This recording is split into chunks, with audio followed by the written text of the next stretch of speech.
Não viram nada que eu sei. Vocês foram no final que eu estou ligado, vocês foram. Glória! Dê um aleluia aí. Esse meu filho, graças a Deus, antes de tudo que eu. Olha, esse negócio com instante pessoal de música é assim. Eu duvido um pouco de fazer isso. Sem problema. Queridos, a menina falou, ela falou que vai ter um momento de perguntas e respostas. Eu garanto que vai ter um momento de perguntas. Respostas eu não garanto não. Mas é possível. Quem sabe o que Deus faz aqui. Queridos irmãos, vamos orar. Vamos entrar diante da presença de Deus. Cachorro, quando vem uma olhada, ele fica desconfiado. Deixa eu fazer esse negócio aqui, para que não vive de novo. Vamos orar, vamos conversar com Deus, entrar na presença de Deus, para a gente poder ouvir dele também. Ó amado, nós louvamos o teu santo nome. Só tu és digno, Senhor, e todas as nossas vidas estão à tua disposição, ó Pai. Ó Deus, nós temos a certeza e a convicção que estar aqui é um momento precioso de lazer e diversão, mas eu tenho a convicção também que o principal propósito, ó Pai, pelo qual nossos irmãos vieram é poder te ouvir. E dessa forma te clamamos então, fala conosco, ó Deus. Amém, Senhor. Nós somos gratos por tudo, e é no nome de Santo Jesus que nós choramos. Amém. Essa noite eu não sei como eu não tive pesadelo com os monges aí desse tinha um monge ali na piscina que era uma bruxa. Eu nunca vi um monge daquele jeito. Mas Deus foi bom, não deu para ter pesadelo não. Irmãos, dentro da proposta de fazer guerra, a temática foi passada. Eu não sou muito bom de memória não, mas eu estou surpreendendo. Eu acredito que o que era proposto para hoje de manhã era fazer guerra contra a religiosidade. E fazer guerra contra a religiosidade é um tema legal, é muito interessante, mas é um pouco complicado, um pouco complexo. Muita gente fala de muita coisa a respeito disso aí. Mas olha, a gente viu ontem a questão do nosso relacionamento primeiro com Deus, como Ele nos criou para intimidade, como Ele nos criou para caminhar junto, nos criou ali no jardim de uma maneira especial, e como negamos a Ele, viramos as costas, negamos essa intimidade, negamos todo esse processo. Mas vimos então que nossa natureza caiu por conta disso, nossa essência mudou, e vimos o resgate da essência em Jesus. Essa oportunidade de arrancar a minha essência de inimigo de Deus e receber uma essência de filho de Deus. Vimos que isso não é algo que eu faço, mas é algo que Cristo faz por mim, e na verdade Ele oferece essa possibilidade a todos os homens, aqueles que recebem por meio da fé. Então tem essa possibilidade de mudar a sua essência, a essência de filho. E é pensando um pouco sobre isso que eu gostaria de convidar os irmãos a abrirem comigo o texto de 2 Coríntios, no capítulo 11, versículos de 1 a 3. 2 Coríntios,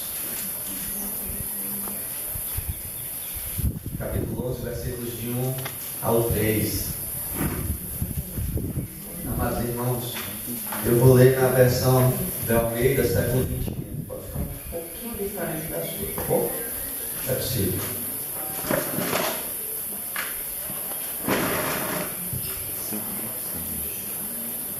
Segunda carta do apóstolo Paulo aos Coríntios, capítulo 11, versículos de 1 a 3. Todos acharam? Amém? Amém. Diz assim: quem me dera me suportasses um pouco mais na minha loucura. Sim, suportai-me ainda, porque tenho ciúme de vós. E esse ciúme vem de Deus, pois nos prometia em casamento ao único marido, que é Cristo, para nos apresentar a Ele como virgem pura. Mas temo que assim como a serpente enganou Eva com sua astúcia, também a vossa mente seja de alguma forma seduzida e se afaste da simplicidade e da pureza que é em Cristo. Amém? Amém. Deus aplique essa porção da palavra no nosso coração.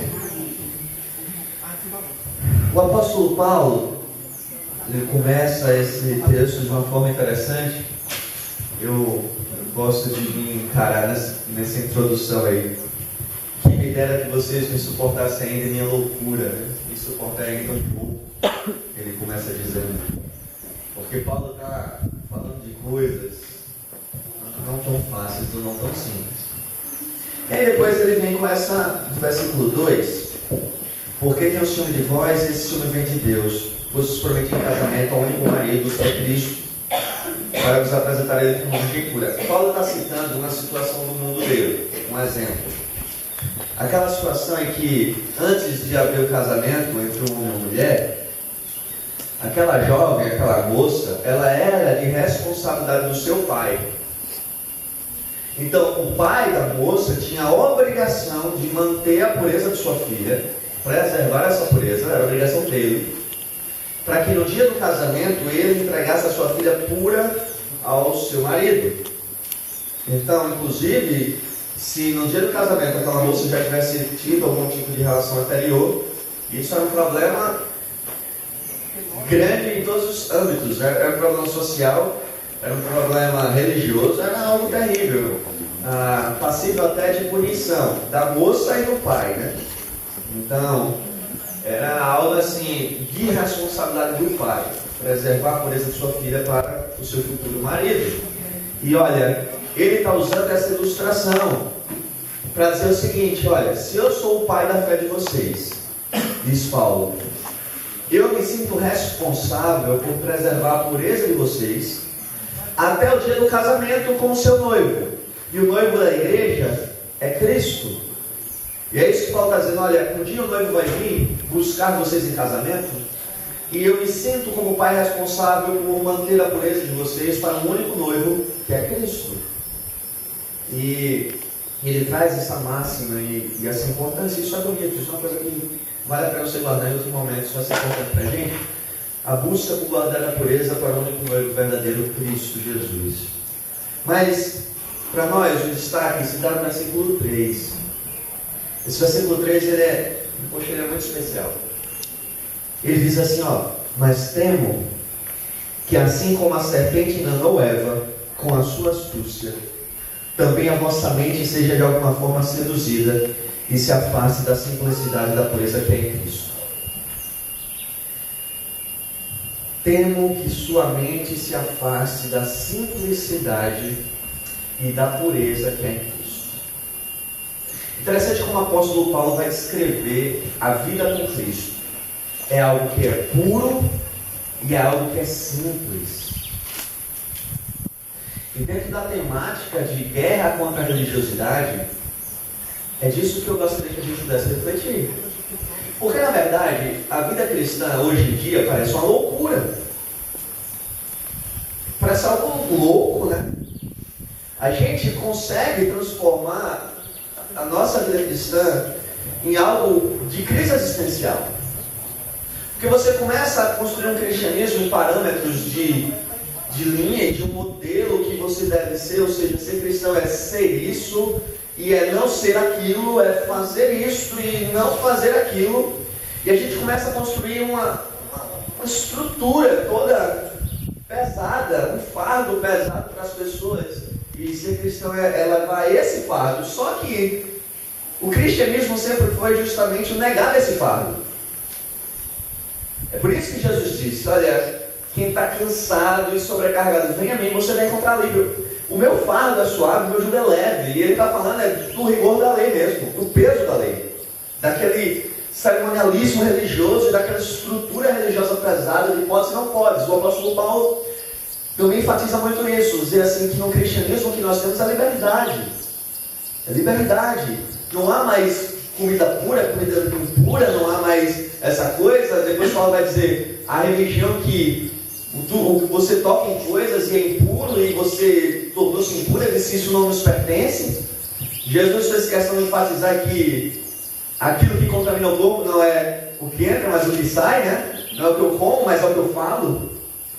Então, se você caminhar no cristianismo e começar a refletir sobre o cristianismo, a proposta do cristianismo é justamente essa. É um fugir do legalismo, do conjunto de regras, de normas. E o cristianismo, ele trocou a lei pela graça. Essa liberdade pela graça, a liberdade que Cristo é quem paga o preço da minha condenação e do meu pecado. É Ele quem me dá acesso ao Pai, não os ritos e não os feitos. Mas o interessante é como a gente criou a habilidade de criar uma nova lei. A gente criou uma nova lei, muito semelhante ao judaísmo. O cristianismo nos libertou disso, mas nós reconstruímos isso. Por exemplo, quando você olha para o Sermão do Monte, aquela série de orientações do Senhor Jesus, é incrível como as pessoas olham para aquilo e parecem enxergar alguma lei, ou seja, eu tenho que seguir isso. Se eu quiser ser filho de Deus, eu tenho que ser misericordioso. Se uma série de hipóteses não pode, você não começa a entender que aquilo ali, na verdade, são passos de algo natural de andar com Cristo. É um fluir natural de uma comunhão. Meus irmãos, o que eu estou querendo enfatizar e dizer é que nós precisamos repensar o cristianismo. Repensar o que é a proposta de Deus para nós. O que é a proposta. E o interessante é que Paulo vem dizer, olha, eu tenho muito medo. E a palavra de Deus é forte. Ele não disse assim, eu me preocupo, eu estou pensativo. Ele disse assim, eu tenho muito medo. Eu tenho muito medo que vocês se afastem da simplicidade que é em Cristo. Porque se afastar da simplicidade que é em Cristo é perigoso para a fé. É perigoso. A gente viu ontem que, na verdade, o foco de Deus é buscar relacionamento. Reestruturar e reorganizar relacionamento. Repossibilitar relacionamento. O foco do cristianismo é relacionamento com Deus. E o apóstolo Paulo, não sem motivo, ele usou um exemplo aqui para nos dar uma metáfora. Ele disse assim, eu tenho medo que da mesma forma que a serpente enganou Eva. Esse é o parâmetro de comparação dele. Não percam a simplicidade que é em Cristo e tenham cuidado para que não hajam conforme no dia que a serpente enganou Eva. E aí eu queria que a gente resgatasse. A gente pensou alguma coisa ontem e vai nos servir muito hoje. E hoje está melhor porque não tem nenhum maribondo no meu braço, é mais fácil. E meus irmãos, pensando assim, pensa no primeiro casal, de novo. Me diga, qual era a religião de Adão e Eva? Qual era o processo de religião de Adão e Eva?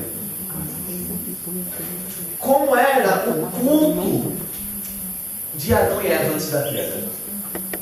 Como era esse relacionamento com Deus? A gente foca muito hoje toda uma estrutura religiosa, institucional, uma coisa bem complexa. Mas como era a liturgia do culto de Adão e Eva com Deus? Antes da queda. Interessante é que antes da queda você não vê menção a rituais sacrificiais, um sacrifício, um altar, um culto, um negócio desse. Você não vê uma estruturação religiosa. E toda a religião de Adão e Eva estava baseada em apenas uma coisa. Uma única coisa. Caminhar com Deus todos os dias. Todos os dias o Senhor vinha e caminhava com eles.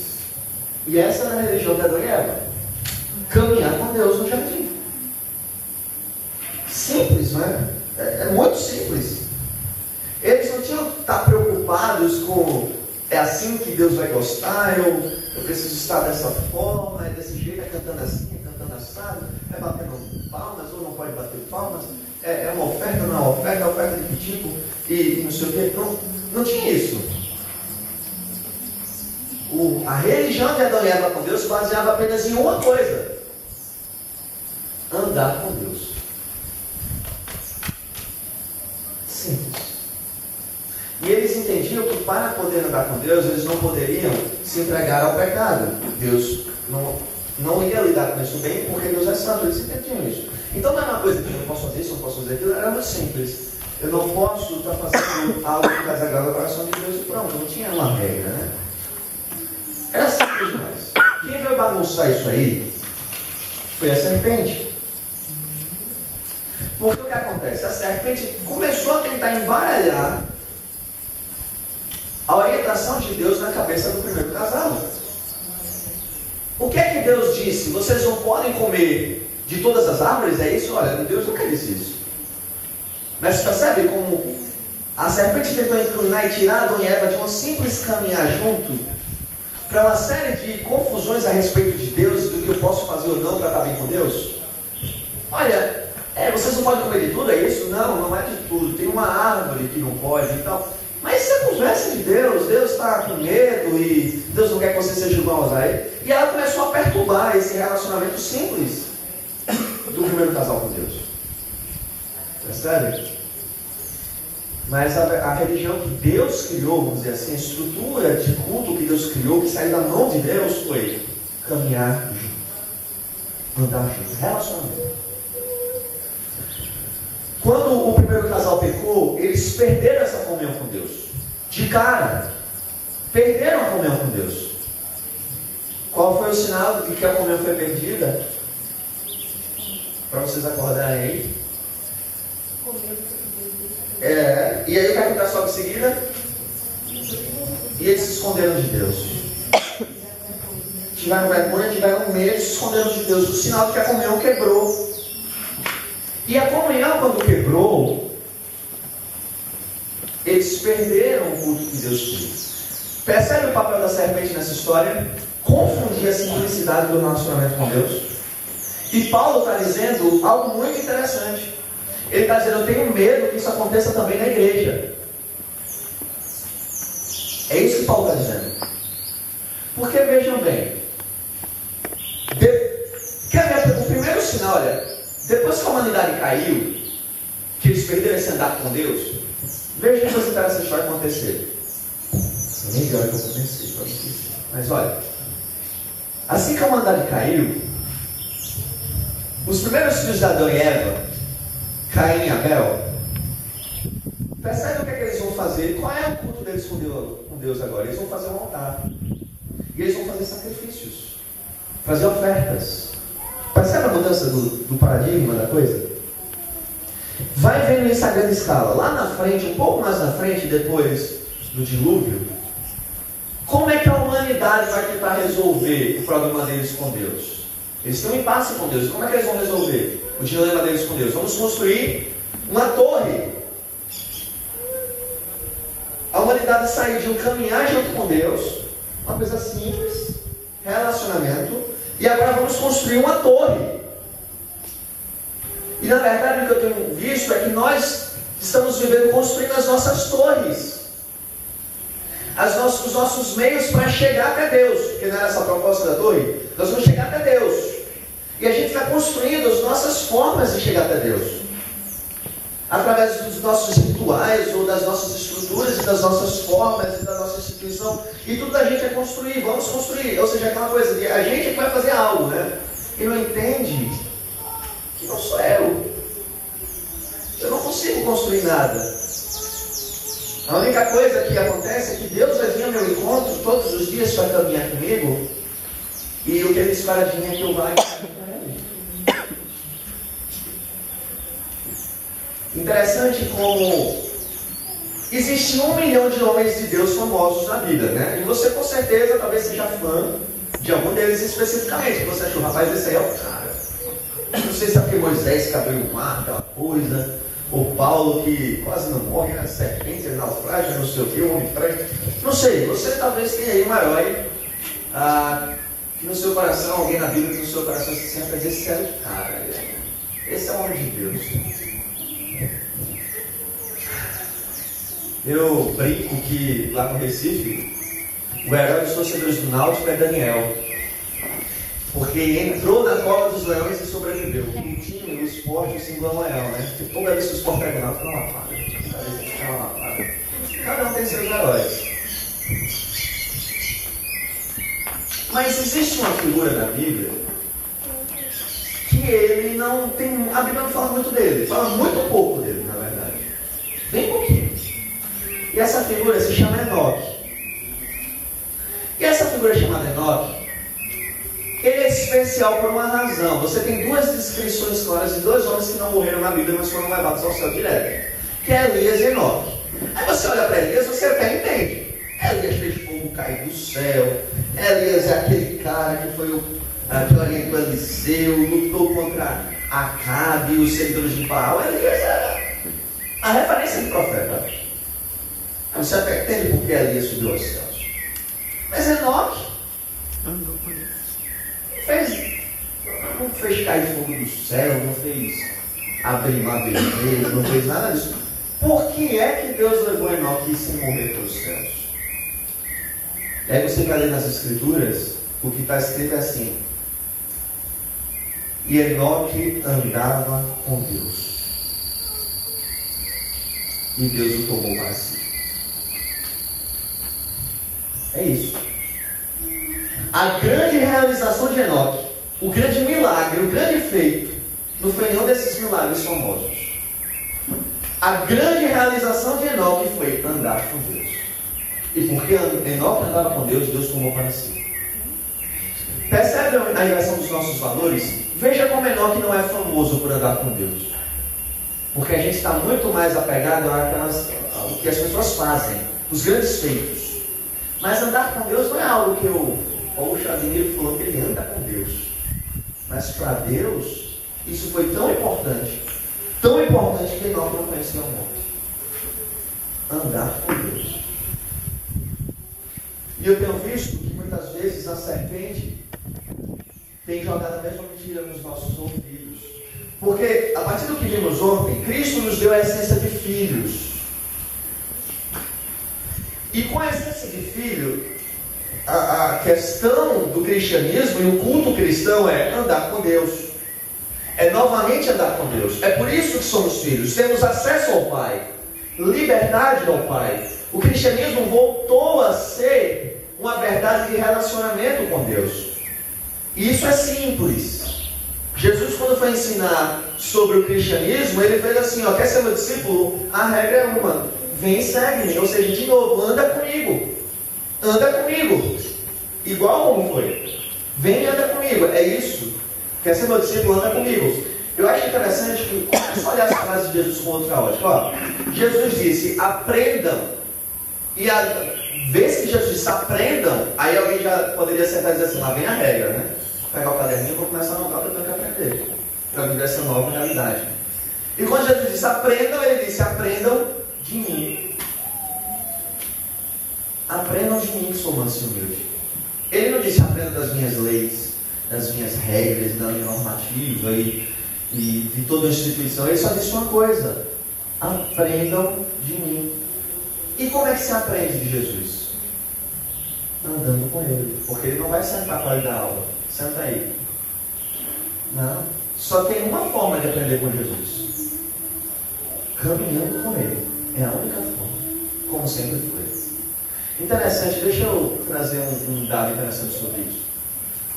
Vocês sabem que Jesus era rabi, um rabino, um mestre da religião judaica, do templo judaico. É o termo. O termo do discípulo é que já não é tão famoso, né? Mas o Talmide, ou no plural Talmidim, é o discípulo do rabi. E tem uma frase, e isso a Shirley até trouxe recentemente aos nossos olhos, né? Tem uma frase, na verdade uma máxima muito interessante do judaísmo na época de Jesus. Uma lição sobre essa questão do Talmide e o seu rabi, ou seja, do discípulo e seu mestre. A frase dizia assim, que a lógica, na verdade, da frase é o seguinte: qual é o maior sonho de um discípulo? Ser igual ao seu mestre. É o maior sonho do discípulo, ser igual ao seu mestre, certo? E a lógica ali em Israel era o seguinte: você deve andar tão próximo do seu mestre num caminhar diário, tão próximo dele, que no final do dia você deve estar coberto da poeira dos pés dele. Você deve andar tão próximo que no final do dia você vai estar coberto de poeira. A poeira dos pés do seu mestre. Naquele tempo não era asfaltado, então a caminhada e a poeira subindo no discípulo. E a pergunta e a perspectiva que fica no nossa mente é: você é coberto da poeira dos pés de Jesus? Será que a poeira dos pés de Jesus está em você, de tão próximo que você anda com Ele? É o registro, é a marca de que você andou perto com Ele. E essa marca, a poeira, em termos práticos para nós, é a novidade de vida. Então, meus irmãos, no lugar da gente estar buscando uma religiosidade pesada, e veja bem, eu não tenho problema com a palavra religião. Porque hoje em dia o pessoal, menos religião e mais Cristo. Isso para mim não tem o menor sentido, tá certo? Existem algumas teorias sobre a palavra religião, mas a princípio o que o pessoal veio concordar mais é a questão da palavra traduzindo-se por religar, né? De religar. A religião é aquilo que me religa a Deus. E eu acho que isso para o cristianismo é perfeito, porque essa é a proposta, né? Eu me afastei de Deus e estou me religando a Ele.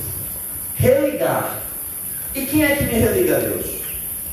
Jesus. É o único caminho. Eu sou o caminho, a verdade e a vida. Ninguém vai ao Pai senão por mim. Então quem é a religião? Jesus. Para mim não tem sentido quando você diz mais Cristo e menos religião. Isso para mim é um contrassenso. Tá certo? Não tem sentido. Não tem problema com a questão da religião. O problema é a religiosidade. O problema é você tentar alcançar os céus, alcançar Deus, os seus méritos, os seus ritos e suas formas. E eu temo, como o apóstolo Paulo teme, que a gente esteja tentando estar bem com Deus pelos nossos próprios méritos. E isso não é possível, isso não vai acontecer. Queridos, quando nós olhamos, na verdade, toda a proposta do Senhor Deus é que a gente volte a ter o relacionamento do jardim. Tudo que Deus quer é nos ter enquanto filhos. E a gente está transformando isso de uma forma muito complexa, muito confusa. Quer ver uma coisa? Oração. Orar. Orar em tese é a maior coisa que nós temos na vida. É orar. É o ponto máximo da nossa vida, é orar. Em tese seria isso. Mas o que é orar? Ontem a gente refletiu um pouquinho sobre o que é pecado. O que é orar? Falar com Deus. Esse é o ensinamento básico. A gente ensina isso às crianças. Vamos falar com o Papai do Céu. Isso é orar.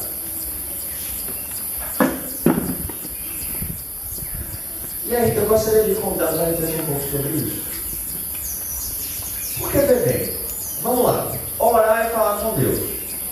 Se a lógica é essa, pelo menos a lógica seria muito certa. Conversar com Deus. Só que, bebê, qual é a conversa no mundo que se estabelece uma conversa você falando sozinho? Porque é isso que a gente faz. Eu não sei se você já teve um namorado ou namorada que fala sozinho. É um saco isso. Eu não tenho essa situação. Eu falo sozinho, você não conversa, você só ouve. Isso é horrível. Mas é isso que ele faz com Deus.